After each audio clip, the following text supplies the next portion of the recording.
Le calme semble régner à Kiev une semaine après les incidents en mer d'Azov et le regain de tension entre la Russie et l'Ukraine. Pourtant, l'inquiétude est bien palpable au sein de la population. Notre correspondant Damon Embling est allé à la rencontre de jeunes Ukrainiens. Ces derniers se disent préoccupés par l'instauration de la loi martiale dans plusieurs régions du pays. Lorsque j'entends parler de la loi martiale, ça n'a pas de sens pour moi. Je suis d'abord pour la paix, comme la plupart des citoyens de notre pays. Or, la situation actuelle a un impact négatif à la fois en Russie et en Ukraine. L'Ukraine et la Russie ont failli.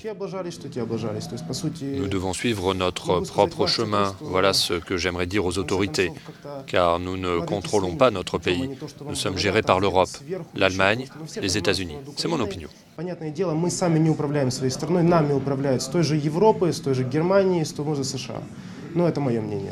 Le président Petro Poroshenko a dit craindre une invasion russe depuis la mer. Pensez-vous que cela soit réaliste ?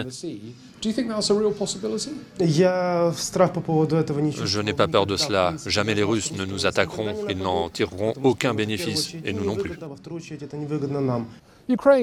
L'Ukraine et la Russie s'accusent mutuellement pour ce qu'il s'est passé en mer d'Azov.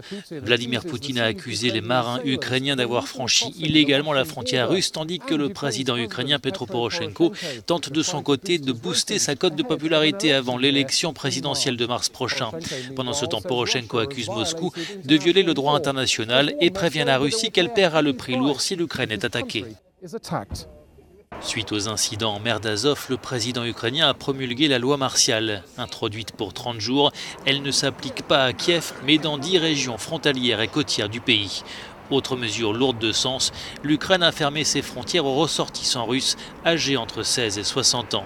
Cette escalade de tension fait craindre une guerre ouverte entre les deux pays.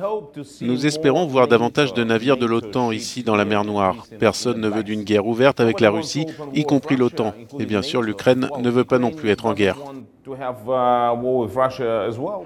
Les incidents en mer d'Azov ont rappelé au monde la fragilité d'une région où un conflit toujours en cours entre Kiev et les séparatistes pro-russes de l'Est de l'Ukraine a fait plus de 10 000 morts en 4 ans.